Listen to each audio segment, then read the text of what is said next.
तो भई आजकल ना एक बहुत ज़्यादा बड़ी प्रॉब्लम है जो लोगों के साथ रहती है, वो ये है कि वो एक रिलेशनशिप से बाहर आ चुके हैं। लेकिन अभी भी वो अपने पुराने पार्टनर को मिस करते हैं या फिर उनका पार्टनर से उनके रिश्ते बहुत ज़्यादा ख़राब चल रहे हैं। इस चक्कर में वो अपने पार्टनर को बहुत ज़्यादा मिस करते हैं। इसके चक्कर में उन्हें समझ नहीं आता कि उनकी ज़िंदगी में क्या हो रहा है और वो अपने काम को ढंग से नहीं कर पा रहे, किसी भी चीज़ पे फ़ोकस नहीं कर पाते हैं। तो ऐसा हमें क्या करना चाहिए, क्या स्टेप्स लेने चाहिए जिसकी वजह से ये सारी चीज़ें कम हो जाएँ और हम अपनी ज़िंदगी में काफ़ी अच्छे से आगे बढ़ पाएँ? मैं आपको ये सब इस वीडियो में बताने वाला हूँ। मेरा नाम है नारायण शर्मा और आप देख रहे हो नारायण अनफिल्टर्ड। देखो यार, सबसे पहले मैं क्लियर कर दूँ ये सारी बात कि मैं जो भी इसमें बताने वाला हूँ उसमें सबसे मेन जो भी चीज़ रहेगी वो सिर्फ़ आपके और आपके ऊपर ही रहेगी कि आप उसे कितने अच्छे से फॉलो कर पाते हो और आप उसे कितने अच्छे से जो है समझ पाते हो चीज़ों को। क्योंकि देखो यार, अल्टीमेटली याद आपको आएगी और आपको ही उसे किसी भी तरीके से मैनेज करना है। उससे पहले ये जान लो कि यार आपको तकलीफ़ होने वाली है, ठीक है? आपको ही एक्सेप्ट करना पड़ेगा कि वो आपकी ज़िंदगी में नहीं है, क्योंकि मेजॉरिटी टाइम यही होता है कि हम एक्सेप्ट नहीं कर पा रहे होते हैं, हमारा दिमाग एक्सेप्ट नहीं कर पा रहा होता है और हम इसी कश्मकश में लगे रहते हैं कि यार मेरा पार्टनर कैसे मुझे वापस मिल सकता है। लेकिन रियलिटी में जो इंसान छोड़ के चला गया उसके आने के चांसेस बिल्कुल ना के बराबर होते हैं। ये मानो अगर वो एक बार ज़िंदगी से चला गया तो दोबारा बहुत कम 1 से 2% चांस है कि वो आपकी ज़िंदगी में आएगा। वरना क्योंकि देखो, उसकी लाइफ में भी बहुत लोग हैं जो आने को बैठे हैं और आपकी लाइफ में भी बहुत से लोग हैं जो आने को बैठे हैं। तो बहुत कम चांसेस होते हैं वापस से किसी के आने की।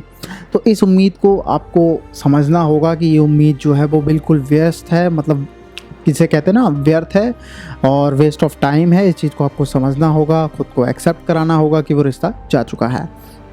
अब बात कर लेते हैं कि कैसे आप अपने रिश्ते को इस कदर ढाल सकते हो या फिर अपने आप को इस कदर ढाल सकते हो कि आपको सामने वाले इंसान की याद ना आए। देखो, क्या करना है आपको, एक चीज़ हमेशा ध्यान रखनी है। आपको एक पेन और पेपर ले लेना है। उसके बाद आपको एक डायरी में नोट बनाना है। नोट में क्या करना है, आप दिन का देखो, आज की डेट है, आज से आपने सोचा है, अब आज आप देखो, टाइम नोट करना। जब भी आपको उस इंसान की याद आए डायरी में वो टाइम नोट कर लेना और लिख देना कि आपको क्या याद आया उसके बारे में। जैसे हो सकता है आपको याद आया हो कि यार वो कितना अच्छा था, कितना सुंदर दिखता था, वो भी लिखो।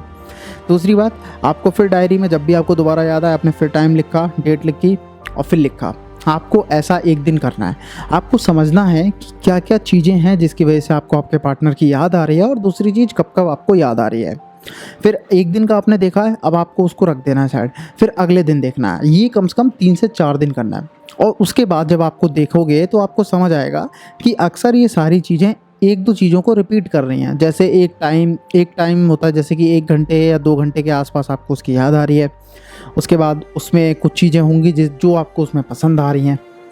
बस वही आपकी जड़ है। आपको कैसे भी करके उससे अपना लगाव हटाना है और वो लगाव आपको ऐसे हटाना है, उस पार्टनर के बारे में आपको कोई भी 10 गलत बातें लिखनी है जो आपको उस इंसान की बुरी लगती थी, जो आपको ऐसा लगता था कि ये इंसान बहुत ज़्यादा बुरा है, इन सब मैटर में ये बात मेरी नहीं सुनता है, वो सारी बातें लिखनी हैं। अब जब भी वो याद आए, जिस भी टाइम पे याद आए, आपको पता है किस टाइम पे याद आएगी, उस टाइम पे गए लिख दी वो बात, जिससे आपके दिमाग को ये चीज़ लगेगी कि हाँ, वो इंसान परफेक्ट नहीं है और आप धीरे धीरे उसकी जो याद है वो आपका दिमाग लाना कम कर देगा।